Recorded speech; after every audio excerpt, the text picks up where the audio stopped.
नमस्कार, मैं डॉक्टर रोहित डडवाल। मैं कंसल्टेंट हूँ यूरोलॉजी एंड एंड्रोलॉजी का एंड रोबोटिक सर्जन हूँ एट फोर्टिस हॉस्पिटल मोहाली। आज हम एक बहुत ही इंटरेस्टिंग टॉपिक के बारे में डिस्कस करेंगे which is related to incontinence of urine. Incontinence, जिसे सरल भाषा में अपने आप से पेशाब का कपड़ों में लीक होना भी कहा जाता है, ये कई तरह की होती है। मेनली इसे दो तरह में डिवाइड किया जाता है, स्ट्रेस यूरिनरी इनकॉन्टिनेंस एंड अर्ज यूरिनरी इनकॉन्टिनेंस। अर्ज यूरिनरी इनकॉन्टिनेंस जो है हम पहले डिस्कस करेंगे क्योंकि ये ज्यादा कॉमन है। अर्ज यूरिनरी इनकॉन्टिनेंस बाय डेफिनेशन ये अर्जेंसी के साथ रिलेटेड होती है। Urgency is also known as sudden compelling desire to micturiate which is difficult to defer। सरल भाषा में अगर बोला जाए तो एकदम से पेशाब का लगना जिसके लिए भागना पड़ता हो और जिसे रोकना मुश्किल हो, उसे अर्जेंसी कहा जाता है।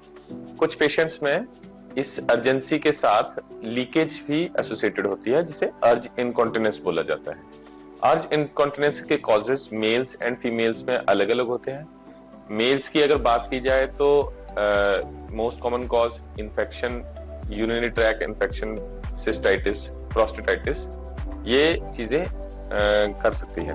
उसके अलावा प्रोस्टेट का बड़ा होना, जो कि कैंसर और नॉन कैंसर जिसे बिनाइन प्रोस्टेटिक है, उसकी वजह से भी अर्जेंसी एंड अर्ज इनकॉन्टिनेंस आ जाती है। लास्टली, ब्लैडर डिसफंक्शन, पेशाब की थैली का अपने आप से काम करना हमें अर्जेंसी और अर्ज इनकॉन्टिनेंस को बढ़ावा देता है।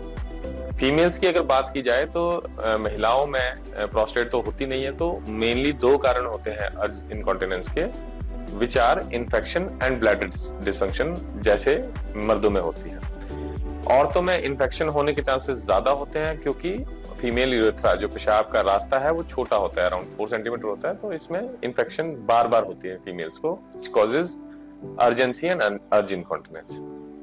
इसका क्या ट्रीटमेंट है? अर्ज इनकॉन्टिनेंस का ट्रीटमेंट सबसे पहले हम रूट कॉज को आइडेंटिफाई करते हैं। अगर वो इन्फेक्शन है, इन्फेक्शन की हम एंटीबायोटिक दिए जाते, कल्चर कराते हैं, उसके अकॉर्डिंगली हम एंटीबायोटिक देते हैं। तो जैसा कि मैंने बताया, स्ट्रेस यूरिनरी इनकॉन्टिनेंस का सर्जिकल ट्रीटमेंट भी अवेलेबल है फीमेल्स और मेल्स में तरीके से। ये सारी चीजें जो मैंने बताई हैं, ये सारी बहुत कॉमन है, और अगर आप इनमें से किसी भी समस्या से जूझ रहे हैं तो आप अपने यूरोलॉजिस्ट से संपर्क कर सकते हैं। धन्यवाद।